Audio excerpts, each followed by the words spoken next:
Hello, good morning and welcome to my new vlog. तो नहीं कह सकते, बस एक वीडियो है। से लोग हैं जो शायद जब कोई एक साइड दिखाता है रोकर, तो शायद सामने वाली दूसरी पार्टी को गलत समझ लिया जाता है। तो मेरे को अलग अलग तरह से कमेंट्स वगैरह आ रहे हैं, लेकिन मैं इफेक्ट तो नहीं होता, लेकिन मेरा फ़र्ज भी बनता है मैं उन चीज़ों को प्यार से क्लियर करूं। और मेरी थिंकिंग क्या है इस डिसीज़न के पीछे। आज तक मैंने इन शब्दों को यूज़ नहीं किया, क्योंकि मैं इन शब्दों को यहाँ पे यूज़ नहीं करना चाहता था। वैसे सब पता है, हमारी जो ऑडियंस पुरानी है, क्या हुआ, कैसे चल रहा, क्या नहीं। बट फिर भी मैं ना मतलब कि झिझकता हूँ कि ऐसे शब्दों को हम यहाँ पे लगाएँगे तो इससे पता क्या फ़ायदा होता है? व्यूज़ ज़्यादा आते हैं। और आजकल ट्रेंड बना रखा हुआ है। बहुत से ऐसे लायर्स होते हैं जो व्लॉगर्स, वो ऐसे कंटेंट को जानबूझ के टाइटल लगाते हैं ताकि लोगों का इंटरेस्ट आए, चाहे वो मैरिजेस, कंट्रोवर्सी, डाइवोर्स, प्रेगनेंसी। बीच में 10-15% सच्चाई भी होती है, 10-15% झूठ भी होता है। ये सब चीज़ें चलती हैं। तो आज फिर मैं भी खुल के थोड़े से अपने दिल की बातें यहाँ पे रखना चाहता हूँ। तो जो मैंने कल वीडियो डाला है, नॉर्मल मैं एक फ़न वे में बनाता हूँ। मैंने पहले ही बोल दिया कि मैं ब्लॉग को इंटरेस्टिंग करता हूँ, क्योंकि मेरे अगर आप हँसता चेहरा यहाँ पे कैमरे पे देख रहे हो तो इसका मतलब वो ज़रूरी नहीं वो अंदर से खुश है, वो दुखी है। और ये भी ज़रूरी नहीं है जो चेहरा यहाँ पे आपको शोक मनाता हुआ दिख रहा है कि वो दुखी है। ऑपोजिट है इस केस में। तो वह इस बात कुछ ऐसे है। तो आज हम भी शब्दों को यूज़ करेंगे, लेकिन हमने कभी उन चीज़ों को यूज़ नहीं किया। तो आज मैं खुलकर इस पे बात करूँगा, अपने डाइवोर्स के ऊपर, तलाक के ऊपर। काफ़ी बुरा लगता है। सबसे पहले एक लड़के को ही टारगेट कर दिया जाता है, एक लड़की की ज़िंदगी ख़राब कर दी, एक लड़की की ज़िंदगी ख़राब कर दी, एक लड़की की ज़िंदगी ख़राब कर दी। भाई कोई भी इंसान ज़िंदगी ख़राब करने के लिए शादी नहीं करता, लड़के को तो स्पेशली नहीं करता, क्योंकि लड़के तो हर तरफ से लॉस में जाता है। वो क्यों करेगा ऐसे? क्या मोटिव होगा उसके पीछे? अगर कुछ मिसअंडरस्टैंडिंग थी, कुछ बड़ी-बड़ी, शायद पता नहीं पैसों के लिए या कोई लालच था, तो वो लालच छोड़ दिया। वो क्यों छोड़ा? क्योंकि किसी को ईगो था कि शायद ये इसी चीज़ के पीछे। तो हमने बोल दिया भाई दूर से राम राम, आपका पैसा आपको मुबारक, हमें तो एक पीसफुल लाइफ चाहिए। तो इसलिए हम डिसीजन पे पहुंचे। अब यहाँ पर पहुंचने का मेन रीज़न क्या है? जो मेरी पुरानी ऑडियंस है वो सब जानती है। मानते हैं हम, आज जो आपके इमोशंस है वो सच होंगे, परेशान होता है इंसान, लेकिन आप अपना किया हुआ पिछला सब भूल गए और आज तक भी अपनी गलतियों का एहसास नहीं है। मैंने कल भी बोला था एक वीडियो में कि इंसान कुछ ऐसे होते हैं जो खुद ही वकील होते हैं अपनी बातों के लिए और दूसरों के लिए जज होते हैं। तो ऐसा कुछ था। तो गाइस आज हम बात करेंगे अपने डाइवोर्स के ऊपर। मैंने कभी इन चीज़ों को छोड़ने की कोशिश नहीं की। इनडायरेक्ट तरीके से बोलता था। कोर्ट हियरिंग के बारे में आप चल रहे हो, तो कुछ बहुत से नई ऑडियंस हमारे साथ जुड़ी हुई है। और गाइस आज तक मैं बता दूं कि मेरी जो शादी हुई थी 30 जुलाई 2020 लॉकडाउन में हुई थी, भरपूर लॉकडाउन में। उसके बाद 10 मई 2021 में हमारे घर में बेटा आया।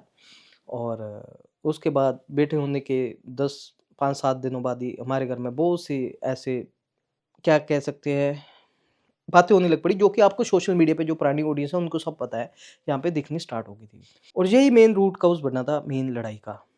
और एक 6 जून को हमारा बड़ा इशू हुआ था मेरे घर में। तो उसके बाद मैं एक डिसीज़न पे आ गया था कि आज ये हो गया मेरे घर में लड़ाई झगड़ा, मेरे ही घर में आके, तो फिर मैं उस वक़्त भी डिसीज़न ले सकता था। लेकिन मैंने एफ़र्ट्स किए, मैंने मतलब कि एक टाइम लेता है इंसान कि अपनी गलतियों को भी रियलाइज़ करता है और सामने वाले को भी सामने की गलतियों का रियलाइज़ करवाना पड़ता है, ताकि फ्यूचर में ऐसी चीज़ें ना हो। और ये चीज़ें एक बार आपने कमेंट्स में भी देखी होंगी, जब मैंने किसी को कमेंट्स लिखा था कि बड़ों के साथ मिलकर बात करेंगे, कहीं ऐसा ना हो कि फ्यूचर में ये चीज़ें दोबारा रिपीट हो। लेकिन ठीक है, आपसी सूझबूझ से घर वालों ने मेरे ऊपर छोड़ दी बातें कि तुम्हारे डिसीजन है। क्योंकि मैं किसी की फालतू सुनता नहीं हूँ, चाहे कोई भी बंदा हो, चाहे मेरी माँ हो, मेरी बहन हो, जो कोई भी, अगर मेरे को लगता है कि मेरे को इसकी बातों के पीछे नहीं जाना, तो नहीं जाना। मैं अपने डिसीज़न लाइफ़ के खुद लेता हूँ। चाहे वो शादी करने के लिए भी, पहले भी बोल दो, घर वालों ने कभी मना नहीं किया था। बट एक टाइम था, मैं कुछ बहुत सी चीज़ें अपने पुराने व्लॉग में क्लियर कर चुका हूँ, ज़्यादा नहीं करना चाहता क्योंकि ज़्यादा लंबा हो जाता है, लेकिन मेन-मेन बातों पे करना है मेरे को। तो उसके बाद 2-3 महीने यहाँ पे रहा मैं बेबी के साथ, बच्चे के साथ अपने। उसके बाद एक बात नोट की, एक टाइम था बोला गया था कि मेरे को घर से निकाल दिया गया, लेकिन कल के वीडियो में बोल दिया गया कि मैं अपने माँ के घर आ गई। 24 दिसंबर 2021। उसके बाद गाइस जनवरी महीने में, आज उनके चैनल पे वो वीडियोस नहीं है। हम रिस्पेक्ट के साथ बात करेंगे क्योंकि इंसान हैं हम, इंसानियत रखनी चाहिए। नफ़रत होती है थोड़े टाइम के लिए, और यही नफ़रत आज हमें यहाँ तक लेके आई है। रिस्पेक्ट इंसान देता है और रिस्पेक्ट माँगता है। अगर रिस्पेक्ट मिली होती तो रिस्पेक्ट देते, दी मैंने। लेकिन जब इनफ हो गया ना मेरे सिर से, फिर मैं आज अपनी बातें खुल के रखूँ। तो सोशल मीडिया पे हमारे लिए, मेरे लिए, मेरी माँ के लिए क्या-क्या नहीं बोला गया। एक बंदे ने नहीं बोला, बहुत से बंदों ने बोला, बहुत सी फाइट की। अब बार-बार जो पुराने हैं उनको सब पता है। मेरी एक प्लेलिस्ट में रिप्लाई सीरीज़ है। उनमें जो-जो कंट्रोवर्सी हुई थी, जो-जो बातें हुई थी, उन बातों को यहाँ पे नहीं लाऊँगा। कम से कम 10-15 वीडियोज़ होंगी। आप प्लेलिस्ट में जाओ, देखो, आपको सब पता। हाँ, मेरा उस वक़्त बिहेवियर जो बहुत ही थोड़ा अग्रेसिव था क्योंकि मैं बहुत परेशान था, बहुत तड़फ़ा था, बहुत एफ़र्ट्स किए हुए थे मैंने। और किस-किस तरह के क्या-क्या एफ़र्ट्स किए मैंने क्लियर किए हुए हैं कि ये एफ़र्ट्स हैं। मैंने किसी के ऊपर फ़ेक कंप्लेंट्स नहीं की। मैंने किसी के ऊपर फ़ेक केसेस नहीं किए। जब ये सारी चीज़ें, मेरा एक्सीडेंट तक भी हो गया था, 3 महीने बेड के ऊपर रहा, तो मेरी माँ और मेरी बहन ने ही मेरे को देखा उस वक़्त। फिर भी एक दिल में होप थी कि सब बढ़िया होगा, सब अच्छा होगा, बट ऐसे ही टाइम निकलता गया और अंदर ही अंदर घुटते रहे, घुटते रहे, घुटते रहे। फिर उसके बाद जुलाई 2022 में मेरे ऊपर पिटीशन दायर हुई और अगस्त-सितंबर में मेरे को सम्मन आए।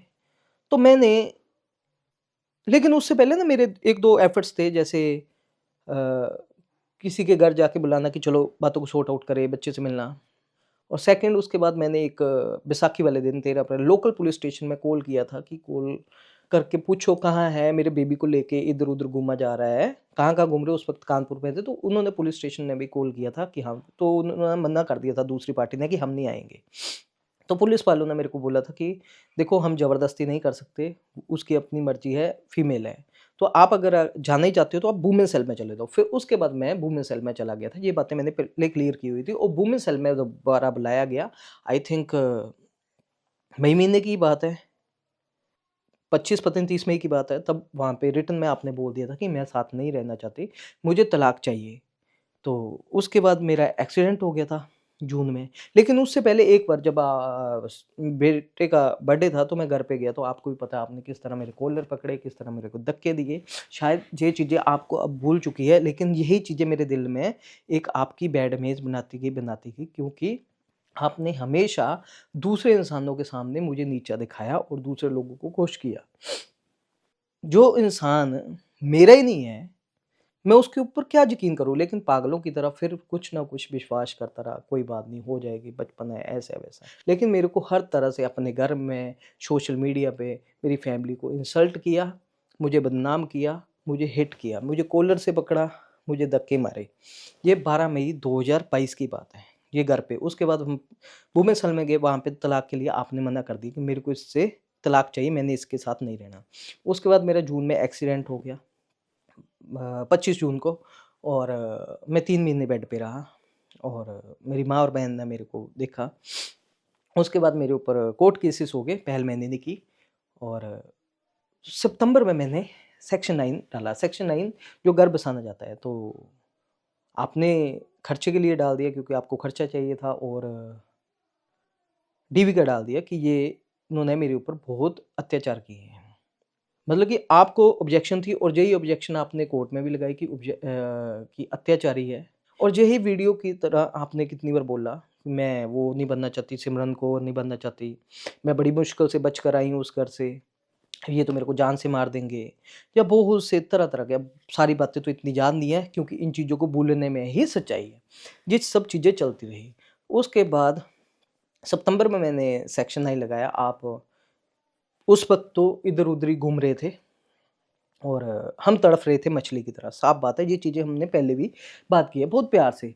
क्योंकि ना ये बातें यहाँ पे क्यों हो रही है? क्योंकि कभी भी आप अकेले मिलने का टाइम ही नहीं लिया प्रॉपर। जब एक बार 14 फरवरी को मिले तब भी 10 मिनट से ज़्यादा नहीं, हम अपने दिल की बातें कह ही नहीं पाए और ऐसे ही डिफरेंस पड़ता रहा। जो स्टार्टिंग पीरियड होता है बातें को क्लियर करने का, गलतियाँ हो जाती है, मैं अपनी बातें रखूँगा, आप अपनी बातें रखो, तो आप घूमने में ही बिज़ी थे। जब सारी चीज़ें एक स्टेज पे पहुँच चुकी, कैसे मैंने सेक्शन 9 लगाया 2022 सितंबर में, और उसका जो हर तारीख पे मैं जाता था घर लाने के लिए, कोई नहीं आता था, रिप्लाई नहीं। बीच में वो एक्स पार्टी भी हो गया था एक बार, मतलब कि दूसरी पार्टी नहीं आ रही थी। फिर जब उनको पता चला कि एक्स पार्टी हो गया है तो फिर आपके एडवोकेट ने, जिनकी बात कर रहे हो, फिर एप्लीकेशन लगाई, उसको रीएक्टिवेट करवाया। क्या कहते हैं उसे लीगल लैंग्वेज में, ये याद नहीं आ रहा मेरे को, कि हमें याद नहीं था, हमें पता नहीं था, कोई बहाना लगा दिया। 22 सितंबर, मतलब कि सितंबर मंथ 2022 का केस था और उसका लास्ट में इतने टाइम से मैं वेट कर रहा था, जा रहा था। 22, 23, 24, डेढ़ पौने 2 साल बाद रिप्लाई आया कि अब मैं तो जाना चाहती हूँ। अब वो जाना क्या है, क्या नहीं, वो मुझे नहीं पता, क्योंकि उसकी इंटेंशन क्या है, क्या नहीं, क्योंकि जब लड़कों वाले इतने फेस कर लेते हैं, लेकिन तो फिर वो बहुत डर जाते हैं। ये है फरवरी 2024 की बात, पिछले साल की बात है आई थिंक। तो फिर क्या हुआ, लेकिन दिसंबर 2021, 22, 23, 24, कितना टाइम हो गया कैलकुलेट कर लेना। उस पीरियड में मैंने जो सेक्शन 9 लगाया था लाने के लिए, वो लगाया था जब आप चले गए थे इस घर को छोड़ के, बच्चे के साथ, अपने सामान के साथ, मेरे पीछे से, क्योंकि मैं तो चंडीगढ़ गया हुआ था और मेरी मम्मी जी बीमार थे और आपको भी पता है, और आपको यहाँ पे चाची जी ने भी रोका था। ठीक है, नाराज़गी होती है, कोई बात नहीं, चला जाता है। तो हमें भी यही था कि जैसे गए हो वैसे हो, क्योंकि हमने भेजा नहीं। और ये चीज़ मैं एंड तक भी बोलता रहा, लात टूटने के बाद भी बोलता रहा कि जैसे गए हो वैसे आओ, नफ़रत को ख़त्म करो। तब मैं चाहता था कि घर को बसाया जाए, लेकिन मेरे ऊपर हर तरह से एलिगेशन पे एलिगेशन, सोशल मीडिया पे, एक चैनल पे नहीं, 3-3 चैनल पे, उसके बाद अलग चैनल, गंदे चैनल के खड़े कर दिए। लेकिन मानते हैं सपोर्टर्स होते हैं, लेकिन हमारे भी सपोर्टर्स हैं, जो सबसे बड़ा चीज़ है, हमारे भी सपोर्टर्स हैं, लेकिन एक बातों को उतना रखा जितना जायज़ है। हाँ, उन बातों को ज़रूर बोलो जो खुद आपने प्रेज़ेंट की है, हमने कुछ नहीं। लेकिन हमारी माँ को मेरे लिए क्या-क्या शब्द नहीं बोले, जो नफ़रत का कारण बना। मेरे को यहाँ पे खुद शरेआम उन चैनलों के थ्रू धमकियाँ दी गई और उन चैनलों को प्रमोट खुद किया गया है, हमारे पास उन वीडियो भी पड़ी हुई है, बैठ-बैठ के। और वो चैनल आज तक, पहले वहाँ पे जेंट्स होता था, आज तक गंद बकता है और दूसरे चैनलों पे जाते हैं। तो उनके ऊपर जो लीगल कार्रवाई है, वो मैं उस प्रोसेस में ही हूँ, मैं चला ही हुआ हूँ, मैं छोड़ूँगा तो नहीं। कोर्ट में वो बातें मैं लेके गया हूँ। चैनल चाहे चेंज भी हो जाए, नेम चेंज हो जाए, तो मैं पहले ही उस हिसाब से पक्का होके चला हूँ और जो-जो चीज़ें बुरी है, मैं सारा डॉक्यूमेंट्री उस काम को साथ-साथ लेके चला हूँ। चलिए, ये बातें हो गई अब सेकेंडरी। एक टाइम पे हम भी मजबूत हो गए, अब हमें उन चीज़ों का कोई फ़र्क नहीं पड़ता, क्योंकि हम नए थे। हमें बिल्कुल अब फ़र्क नहीं पड़ता, जो जिसने बोलना है बोलो, हम अपनी लाइफ़ को आराम से जी रहे हैं। अब बात पता क्या आई? अब जब डेढ़ पौने 2 साल बाद हमें रिप्लाई आया कि हमने जाना है। देखो, डेढ़ पौने 2 साल का जो पीरियड मैं वो ले रहा हूँ, वो पिटीशन का पीरियड, लेकिन उससे पहले भी सेपरेशन टाइम आ गया था। और हम भी डर जाते हैं और मौका भी दिया। 14 फरवरी को जज साहब ने बोला कि मिलो, तो आपको भी पता है, आप 10 मिनट से मैं अपने दिल की बातें भी नहीं कर पाया कि आपको कॉल आया, आप चले गए और आए भी खाली हाथ, मतलब कि बेटे को नहीं लेके आए। तो हमने सोचा ये आज भी तेरी नहीं अंकुश, ये कल भी तेरी नहीं है। और उससे पहले भी 1 दिन पहले मिले थे, जब 7 फरवरी की बात है वो, 2024 की। फिर 14 फरवरी को मिले थे, एक 7 फरवरी को मिले थे हम। जब उन्होंने पहली बार बोला था मिलो, फिर बात करो, फिर हमें बताओ। तब एक तरह से इनडायरेक्ट तरीके से मुझे थ्रेट ही दिए गए और हम उस इंटेंशन को समझे कि प्योर इंटेंशन से नहीं आते। जो जहाँ तक मैं बचा हुआ आ गया, हर एक इंसान बचता है कि घर में आके कि कोई ऐसी-वैसी बात ना हो जाए, कि कुछ ऐसा ना हो जाए कि मैं दोबारा आज तक जो बचा हूँ तो मेरी सारी ज़िंदगी आगे ख़राब हो जाए, क्योंकि पहले ही 2-3 सालों को मैंने इतना फ़ेस कर लिया है। ये थी मेरी आज तक की बातें जो दिल में। फिर उसके बाद मैंने अपने माइंड को चेंज किया कि नहीं, क्योंकि अब डेढ़ पौने 2 साल से वो लगा हुआ था सेक्शन 9। लेकिन 6, 7, 8 महीने बाद जब देख लिया था, फेस कर लिया था, फिर डाइवर्ट करता है कि नहीं यार, अब बहुत हो गया, बहुत सुन लिया, बहुत देख लिया। फिर बंदा धीरे-धीरे उस चीज़ की तरफ चेंज होता है। फिर भी एक मौका मिला बात करने का, फिर उन दिनों में मैंने देख लिया कि नहीं। फिर उसमें के बाद ना मेरे को ये डिसीज़न लेने में ना बहुत मुश्किल हुई। लेकिन फाइनली फिर मैंने डिसीज़न लिया कि अब लाइफ़ में अलग होना ही बेस्ट है। क्योंकि उस वक़्त आपका जो आज बिहेवियर है, उस वक़्त ऐसा बिहेवियर नहीं था। आज आपने वो पुराने वीडियोज़ डिलीट कर लिए हैं, लेकिन बहुत से लोगों के पास पड़े होंगे, हमारे पास पड़े हुए हैं, जो मेन-मेन चाहिए, पूरा रखा हुआ है, लेकिन हम यहाँ पे पब्लिश नहीं करते। हमें जहाँ पे पब्लिश करना है, वहीं पे करेंगे। तो ये सब चीज़ें थी। तो आज जो नई ऑडियंस है, उनको लगेगा कि मैं पुरानी सारी अपनी हिस्ट्री ख़त्म कर दूँ, है ना? या मैं गलत तरीके से वीडियो बनाऊँ, ऐसे जैसे कल बना रहा था। मुझे भी पता है ये बिहेवियर क्यों, लेकिन मैं फ़न में रहता हूँ, क्योंकि अब मुझे फ़र्क नहीं पड़ता, जिसको जो बोलना है बोलो। लेकिन मेरी जो सच्चाई अच्छे से जानते हैं पुरानी ऑडियंस, वो अच्छे से जानती है। ये सब बातें हैं, ये सब सोच के फिर मैं एक फाइनल डिसीज़न पे आया। 6 मार्च 2024 में मैंने डाइवोर्स के लिए पिटीशन फाइल की ऊना कोर्ट में। तो उसको समन को पहुँचाने के लिए टाइम लग गया। ये गया 6 सितंबर को मैंने पहुँचाया। वो भी कैसे, मैं खुद बिलासपुर गया था, बिलासपुर से प्यादे को लेके इनके घर के नज़दीक खड़ा था, वहाँ से पहुँचाया था, क्योंकि पहले भी 1-2 बार गए थे, वो रिसीव नहीं हुए थे। वो क्यों नहीं हुए थे? देखो, बी डिटेल में मैं नहीं जानना चाहता, पता नहीं क्या रीज़न हो सकता है पार्टी नहीं मिलती कभी-कभार। तो ये सब बातें थी। और यहाँ तक पहुँचने में ना मेरे को इतना, एक लड़का कभी नहीं चाहता अपना घर तोड़ना, स्पेशली जब उसका बेबी हो, बेटा हो। क्या ज़रूरत है? हर तरह से लॉस, वो भी खुद बंदा फाइल करे। क्यों? ये तो खुद ही बात होगी, अपने गले में खुद ही फंदा दे दिया।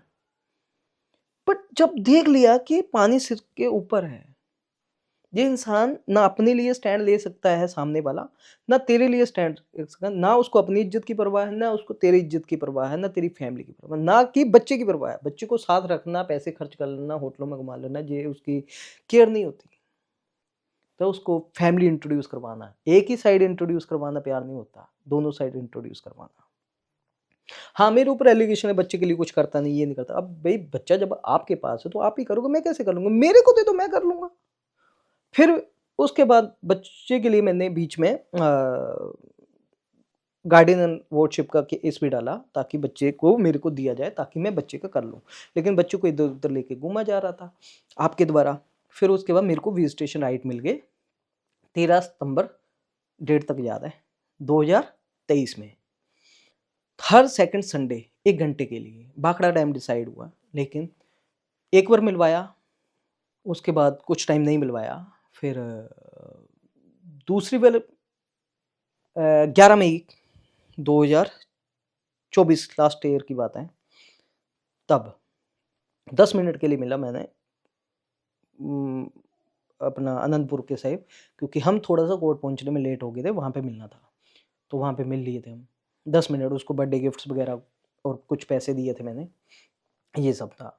और उसके बाद 10 जून को वहाँ कोर्ट में हमारी हियरिंग थी, आप आए, मैं आए, और हम दोनों के बीच हमारी आपसी बात हो रही है। जो मेरे राइट्स है वो मैं माँग रहा हूँ। मैंने एक बोला कि बच्चे की फ़ोटो या वीडियो मेरे को मम्मी से बात करवानी हो, जिसके पीछे हमारा इश्यू हुआ। आप हाइपर हुए, मैं हाइपर हुआ। हम दोनों के बीच में तीसरे बंदे का क्या रोल है? फिर तीसरे बंदे को जब मैंने बोला तो उसने मेरे को गलत बोला, मैंने उसको गलत बोला। हमारी आपसी बहस हो गई, और आपने उस वक़्त भी मेरा साथ ना दिया, आपने दिया उनका साथ। उल्टा मेरे फिर भरे कोर्ट में मेरे को धक्के मारे। बाहर की बात है, कोर्ट अंदर नहीं, मतलब बाहर मीन्स मतलब कि जज के पास नहीं, जज के बाहर वाला रूम। मेरे को धक्के मारे, मेरा कॉलर पकड़ा, मेरी चीज़ें जो मैं कैंटीन से उस वक़्त लेके आया था, क्योंकि सडन प्लान था मिलने का, क्योंकि मैं पहुँच गया था कीरतपुर, दोबारा से वापस आया था कि आप यहाँ पे मिल लो, आपने बोला था। 10 जून की बात है 2024, देख डेट्स तक याद है मेरे को। तो आप चीज़ें भी फेंक गए थे गुस्से में। तो फिर सोचा कि जो औरत कह रही है कि तेरे साथ जाना है, तेरे साथ है, वो मेरे ही साथ नहीं दे रही, साथ किसी और का दे रही है, तो तू इसके पीछे क्यों भाग रहा है? जब ये सारी चीज़ें सोच ली, देख ली, तो मैंने तो डाइवोर्स की तरफ मेरा जो विश्वास है और मजबूत होता गया, होता गया, होता गया कि ठीक है, यही डिसीज़न है। और उसके बाद फिर कोर्ट गया, बच्चे के लिए नहीं मिल रहा था, तो कोर्ट ने पूछा मेरे को और फिर से बोला कि बच्चे को क्यों नहीं मिलवा रहे? तो मैं कहा नहीं मिलवा रहे, तो आपके लिए बीडब्ल्यू निकाला उन्होंने, रिटन में है अवेलेबल वारंट, फिर आप जिसकी वजह से आप पहुँचे और आपको भी बहुत बोला और मेरे को ये बोला कि आप खर्चा क्यों नहीं दे रहे? अब उनको क्या पता कि खर्चा मुझे अभी लगा नहीं है ना? ठीक है, उन्होंने फाइल नहीं देखी, मेरे को भी बोला क्योंकि उन्होंने अभी पैरेलल करना होता है और ये भी बोल दिया कि अगर बच्चे को नहीं मिलवाओगे तो आपके लिए नॉन अवेलेबल वारंट निकालेंगे अगली बार। चलिए, ये सब बातें सेकेंडरी है, शायद आप भूल गए हो और ये चीज़ें कोर्ट में रिटन में नोटिस हो रही है कि कौन कितना गलत है। मैं थोड़ा-सा ना रिकॉल कर रहा हूँ सबको, इसलिए इतना लंबा बन रहा है थोड़ा-सा। अदरवाइज़ जो पुरानी ऑडियंस है उनको सब पता है और जो नई ऑडियंस है उनके लिए है थोड़ा-सा। और ये सारी मेरी जो वीडियोज़ है आप प्लेलिस्ट में जाना, वहाँ पे रिप्लाई सीरीज़ में आपको मिल जाएगा। सुनिए, देखिए, लेकिन थोड़ा-सा मेरा बिहेवियर, मेरी हेल्थ को देखिए। अभी थोड़ा हूँ बहुत परेशान था क्योंकि वो सारे जो रिप्लाईज़ है ना, मैंने 10 महीने तक, 11 महीने तक कुछ नहीं बोला था। उसके बाद जो-जो एलिगेशन लगे थे उन बातों के जवाब है वहाँ पे और जो झूठ बोला गया था। हम प्यार से ना इन बातों को यहाँ पे इसलिए रख रहे हैं क्योंकि कभी मौके नहीं मिला। मैं जितनी बार भी बच्चे के लिए मिलने गया हूँ तब पूरी फैमिली थी, मैं तो अकेला भी गया, तो बात ही नहीं कर पाते, बस उतना ही है ना, अकेले मिलने का टाइम ही नहीं मिला और कभी मिला भी तो 10 मिनट से ज़्यादा नहीं हो, तो इतने टाइम में क्या होता है। एक चीज़ तो मैं कन्फर्म हो गया हूँ कि इसलिए मैं यहाँ पे पहुँचा कि ये सामने वाला ना अपने लिए स्टैंड ले सकता है, ना सामने वाले के लिए स्टैंड ले सकता है। ये खुद भी गुलाम बन के रहना चाहता है, मेरे बच्चे को भी गुलाम बना के रखेगा और मुझे भी गुलाम बनाएगा। तो इसलिए अब बच्चे को देखो, मैं ज़्यादा दूर तो नहीं कर सकता, रजिस्ट्रेशन राइट मैंने ले ली, अब मिलाना तो इनका फ़र्ज़ है और अभी भी मेरे को लास्ट संडे मैंने मिलना था, आप लोगों के सामने ही है, मेरे को नहीं मिलाया, सेकंड संडे इस मंथ। कोई बात नहीं, हम कोर्ट में बात करेंगे, मिलाओ तब भी बढ़िया, नहीं मिलाओ तब भी बढ़िया। शायद हम बातें ना बहुत स्ट्रॉन्ग तरीके से इमोशनली मैनिपुलेट करके या फिर रो के नहीं बताता, इसलिए शायद मैं कड़वा लगता हूँ, अदरवाइज़ मेरी बातों में सच्चाई है। मैं ये नहीं कहता कि सामने वाला झूठ बोल रहा है, उसके इमोशंस झूठ है, लेकिन आप अपने एक्ट तो देखो, क्यों यहाँ तक पहुँचे? अब जब मैं डाइवोर्स तक पहुँच गया हूँ, प्यार करता था, दिल से चाहा था आपको, तभी तो प्यार की निशानी आपके पास छोड़ रहा हूँ। कोई बात नहीं, आपसे रहा है, रखो, सुबह-शाम मेरी झलक दिखेगी आपको। लेकिन उस बच्चे की भलाई के लिए मैं दूर होना चाहता हूँ क्योंकि आपको जो लाइफ चाहिए थी मैं आपको देना चाहता हूँ, इसलिए आपसे प्यार करता था ना, इसलिए आपको आपकी लाइफ दे दी जो आप चाहते थे, जिनके साथ रहना चाहते थे, जैसी आपको लाइफ चाहिए। मैं छोड़ रहा हूँ, मैं पीछे हट गया, बच्चे को भी मैं आपको ही दे दूंगा, मैं नहीं मना करता, लेकिन सिर्फ आपको। अगर आपसे नहीं पलता, बोलते हो कि नहीं मैं कर सकती अकेले, मेरे को दे दो, मैं पाल लूंगा, ये क्लियर है, माँ के पास जब आपके पास। मैं आपके साथ अत्याचार नहीं करूंगा, बच्चा के साथ आप रहना चाहते हो, रह लो, लड़का है, रह लेगा, घूम लेगा, आपकी लाइफ में वही आपका सहारा बनेगा। वो एक निशानी है मेरी तरफ से आपको, है ना? अगर आपको लगता है कि मैं नहीं कर सकती, तो ये घर उसके लिए सिर्फ, हर वक़्त उसके लिए ये बाप की बाहें और ये घर खुला हुआ है। उसके बीच में, मेरे बीच में कोई भी तीसरा बंदा नहीं आएगा, मैं खड़ा हूँ। अगर बीच में एक बाप-बेटे के बीच में कोई भी आए, कोई भी हो, फ्यूचर की बात कर रहा हूँ मैं। तो ये सब बातें थी और जब देखा कि बच्चे की मेंटल ग्रोथ पे हस्बैंड वाइफ का, पेरेंट्स का इफ़ेक्ट करता है लड़ाई का, तो मैं पीछे हो गया कि लाइफ अगर हम इकट्ठे हो भी गए, रोज़ किच-किच, किच-किच रहेगी, तो बच्चे की मेंटल ग्रोथ कहाँ जाएगी? सही नहीं। उसको तो एक ही अब कर सकता है, जो प्रेज़ेंट में जिसके पास भी है। बाकी तो जो हो गया, को-पेरेंटिंग करने के लिए मैं ना पहले मना कर रहा था, ना मैं अब मना कर रहा हूँ। वो तो मैं करूँगा ही। लेकिन हम साथ में एक घर के में नहीं रह सकते, एक छत के नीचे नहीं रह सकते, इकट्ठे नहीं रह सकते। अब चाहे इसको, मेरे को चाहे कोई और मिल गया या वो मिल गया, वो कह लो, चाहे कुछ भी सोच लो। क्योंकि अब मैं फ्यूचर के लिए बहुत डर चुका हूँ, शादी के लिए, और ज़रूरी नहीं है कि मैं फ्यूचर में शादी करूँ। वो तो फ्यूचर की बात है, फ्यूचर क्या कहता है, क्या नहीं, है ना? लेकिन जो मेरे आज के प्रेज़ेंट डिसीज़न है फ्यूचर के लिए, वो क्या है कि मेरे को अब शादी नहीं करनी, क्योंकि मैं बहुत बुरे इस दौर से निकला हूँ, बहुत बड़ी मुश्किल के बाद मैंने अपने आप को मजबूत बनाया है। आप मेरे पिछले वीडियोस देख लो, आज से साल 1.5 साल पुराने, कि मैं कहाँ से निकल के आके आज मैं कड़वा लग रहा हूँ। और आप अपने भी देख लो कि आप क्या थे और आज क्या होते जा रहे हो। अब इसके पीछे क्या सच्चाई है, क्या झूठ है, वो तो मैं नहीं समझता, लेकिन मैं अपनी बात बताता हूँ, क्योंकि इंसान हूँ मैं भी और आप भी इंसान हो, इंसानियत रखनी है, ये फ़र्ज़ है। और इसलिए मेरे को इस डिसीज़न पे पहुँचना पड़ा। और हाँ, बहुत से लोग कहते हो कि एक लड़की की ज़िंदगी ख़राब नहीं होती। 2 फैमिलीज़, 2 पेरेंट्स की ज़िंदगी ख़राब होती है, 2 फैमिलीज़ की, एक बीच में हमारे पास बच्चे हैं, बच्चे की। और सारी चीज़ें मेरे को सोच ली, समझ ली। उसको कभी दोनों पेरेंट्स का प्यार नहीं मिल पाएगा इकट्ठे। पैसा मिल जाएगा, एजुकेशन मिल जाएगी, लेकिन प्यार नहीं मिल पाएगा। अगर मेरे पास होता तो मैं कभी भी उसको दूसरे प्यार से वंचित नहीं करता, ना माँ से, ना नानका से। और आपके पास बेबी है, आप ना बाप का प्यार दिलवा पा रहे हो उसको, ना दादकों का, क्योंकि हम आपको खतरनाक लगते हैं। अगर हम खतरनाक लगते हो तो फिर आना ही क्यों चाहते थे आप? क्योंकि आना आपकी इंटेंशन नहीं है, आप तो बस लोगों को गुमराह कर रहे हो और ब्लेम दूसरे के ऊपर फेंक रहे हो कि उसकी वजह से अब मैं इस डिसीज़न में, आप अंदर से भी यही चाहते हो। अब इमोशंस आपके सही है, तो क्यों नहीं एक बाप को बच्चे से नहीं मिलवाया जा रहा? क्यों एक दादी से नहीं मिलवाया जा रहा? क्या माँगा? मेरी तो बस 2 ही शर्तें हैं कि हम इकट्ठे तो नहीं हो सकते। मैं तलाक के लिए अप्लाई किया है, क्योंकि ये बच्चे के फ्यूचर के लिए, हमारे दोनों के फ्यूचर के लिए यही चीज़ है, क्योंकि हमारी आपसे नहीं बन सकती, हमारी थिंकिंग नहीं मैच करती, हमारी फैमिलीज़ की नहीं बन सकती। आप अपने घर खुश रहो, मैं अपने घर खुश रहूँ। फ्यूचर प्लान आपके क्या होंगे, मेरे को कोई लेना-देना, मेरे फ्यूचर प्लान क्या होंगे, मेरे को आपको कोई लेना-देना नहीं होना चाहिए। लेकिन हम इकट्ठे रहेंगे क्योंकि बच्चे की ग्रोथ पे इफ़ेक्ट करेगा, उसको एक के पास ही रहना पड़ेगा। आप रख सकते हो तो आप रखो, नहीं रख सकते हो तो मेरे को दे दो। को-पेरेंटिंग हम कर लेंगे, मैं उस चीज़ को मना नहीं करता।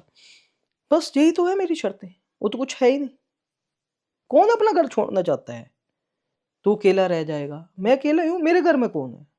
और ना ही मैं आगे शादी का कोई सोच रहा हूँ, पता क्यों? आज कितनी एज होगी मेरी? 35, 36 में रनिंग हो जाऊँगा। 2-3 साल इन चीज़ों को खत्म होने में लग जाएँगे, क्योंकि मैं तो लंबा सोच के चला हूँ, 10-20 साल। आपने बोला था 10-20 साल, चलो आप जल्दी कर रहे हो, परोपकार कर रहे हो, बहुत अच्छी बात है। मैं तो लंबा सोच के, क्योंकि मेरे को जाना ही नहीं है शादी वाली तरफ। क्योंकि अब शादी करूँगा 36, 37, 38 साल की एज में, कब बच्चे पैदा होंगे? क्या कब बड़े होंगे? 50 साल का मैं हो जाऊँगा 10-12 सालों में, आधी उम्र तो निकल ही चुकी है। तो बीच में हम दूसरा, मेरी लाइफ में अगर कोई बच्चा आएगा, मैं बीच में ऐसे छोड़ दूँ उसको, जैसे मैं अकेला रह गया? तो उस तरफ तो मैं सोच ही नहीं रहा हूँ। मेरे को अब यही लाइफ, सिंगल लाइफ जीनी है, अपनी माँ के लिए, अपने घर के लिए। जितना हो सके, ये बच्चा है सिद्धार्थ, इसके लिए, चाहे दूर रह के। बाकी तो आपके हाथ में, चाहे रोज़ मिलवाओ, कोर्ट ने तो एक बार परमिशन दी है, चाहे आप डेली कॉल करवाओ, डेली पुल के पार मेरे को मिलवाओ, कोई दिक्कत नहीं है यार, बच्चे से मिलना है। हमारी आपसे नहीं है, दुश्मन थोड़ी ना है। बच्चे के साथ क्या दुश्मनी, उसको तो इंट्रोड्यूस करवाओ, वो क्यों नहीं हो रहा? आपकी ये सारी चीज़ें, आपने जितना इंसल्ट किया, जितना किया, जो अभी तक कर रहे हो एक बच्चे को बाप से दूर, ये सारी चीज़ें मेरे दिल में, मेरी फैमिली के लिए गलत बोलना, ये नफ़रत लेके आया। और इन चीज़ों को मद्देनज़र रखते हुए फिर मैं डाइवोर्स के डिसीज़न पे पहुँचा। ये है मेन कारण। मेरे को किसी ने क्या बोला, उसने क्या बोला, आपके रिश्तेदारों ने क्या बोला, किसी चैनल है, कोई इफ़ेक्ट नहीं करता।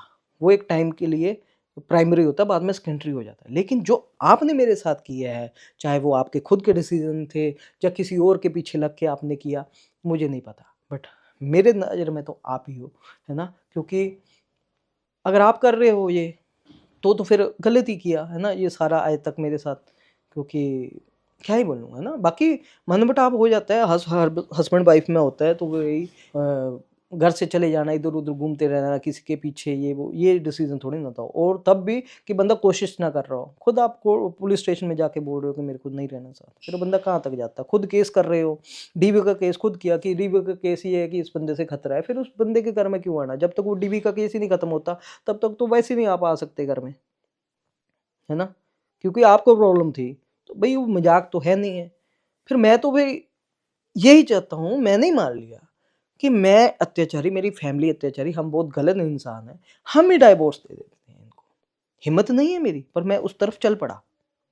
अब आपको लग रहा है कि ये डाइवोर्स देना ही बढ़िया है। यस, आप बिल्कुल सही बोल रहे हो। जो चीज़ आप अब समझे हो, मैं आज से 2 साल पहले समझ के इस डिसीज़न पे आया हूँ, इसलिए मैंने पहले लगा दिया था। कि ये ऐसे नहीं है, आपको अभी लेट आई, इसका मतलब कि आपकी जो थिंकिंग है 1.5-2 साल 3 साल पीछे चलती है, धीरे धीरे मेच्योर होगी। तो ये चीज़ें हैं। तो या तो मेरे डिसीजन पे फिर विश्वास रखो, अगर मैं बड़ा सोच रहा हूँ मेच्योर तरीके से, आज भी वहीं पे है, कल भी वहीं पे है बातें, ये सब बातें हैं।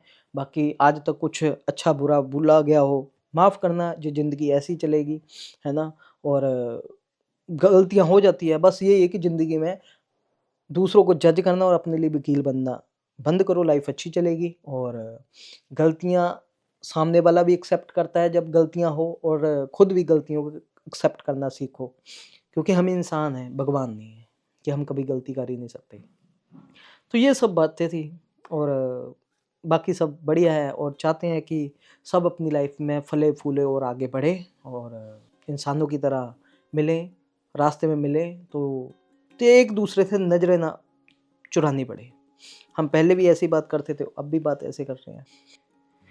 और बाकी कोर्ट के ऊपर है, जो भी डिसीजन होंगे बढ़िया होंगे, और जैसे भी होंगे।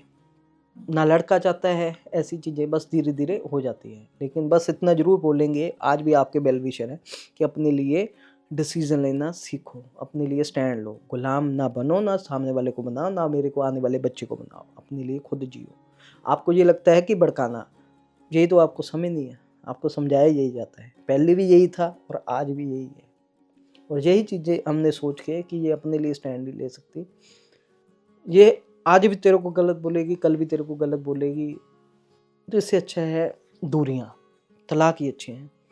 बच्चे के लिए को पेरेंटिंग करूँगा, बाकी कोर्ट जैसा बोलता है रहेगा तो एक के पास ही है, आप रखना चाहते हो आप रखो, मैं रखना चाहता हूँ मैं रखता हूँ, कुछ भी हो सकता है। कोर्ट में बोलेंगे भाई घर कितनी दूर है, भेजो ना, स्कूल इधर करो डिसाइड, करने के लिए मैं तैयार हूँ, मैंने पहले भी मना नहीं किया, मेरे को जिम्मेवारी भी लेने के लिए तैयार हूँ, भेजो ना, सैटरडे संडे भेजो यहाँ पे, बाप से मिले दादी से मिले, क्यों नहीं हुआ आज तक?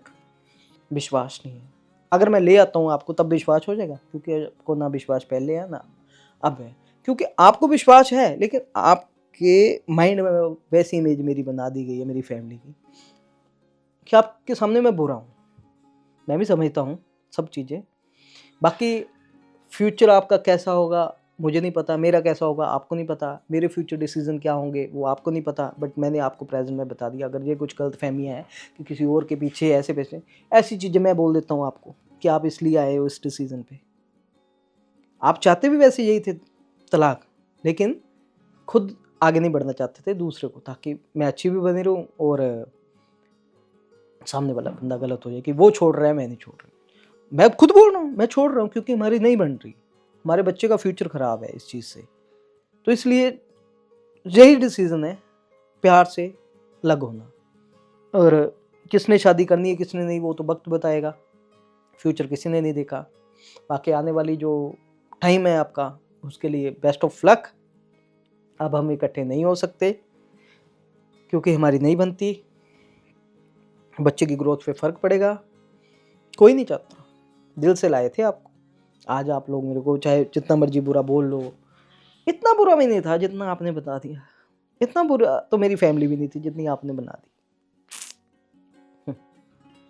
आपको ही ऑब्जेक्शन थी, मैंने आज तक ऑब्जेक्शन नहीं लगाई, आपको ही ऑब्जेक्शन थी मेरे घर से, इसलिए मैं इस डिसीजन में पहुंचा कि मैं ही पीछे हो जाता हूँ, ये अत्याचारी पीछे हो जाता है, ये अत्याचारी घर पीछे हो जाता है, ये घुटन वाला घर पीछे हो जाता है, ये क्रिमिनल पीछे हो जाता है।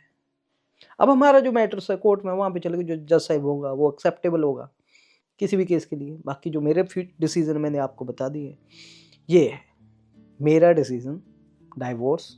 अब हम इकट्ठे नहीं हो सकते, इसी में सबकी भलाई है। ग्रेटिट्यूड, एटीट्यूड नहीं, ग्रेटिट्यूड। ओ हाँ, होप ये बातें आपको क्लियर होगी हो। और मैं अपनी प्यारी ऑडियंस से इन बातों को यहीं पे ख़त्म करूँ। मैंने अपने दिल की बातें रखी और किसी को किसी तरह का हेट कमेंट करने की कोई ज़रूरत नहीं है, यहीं पे ख़त्म करो।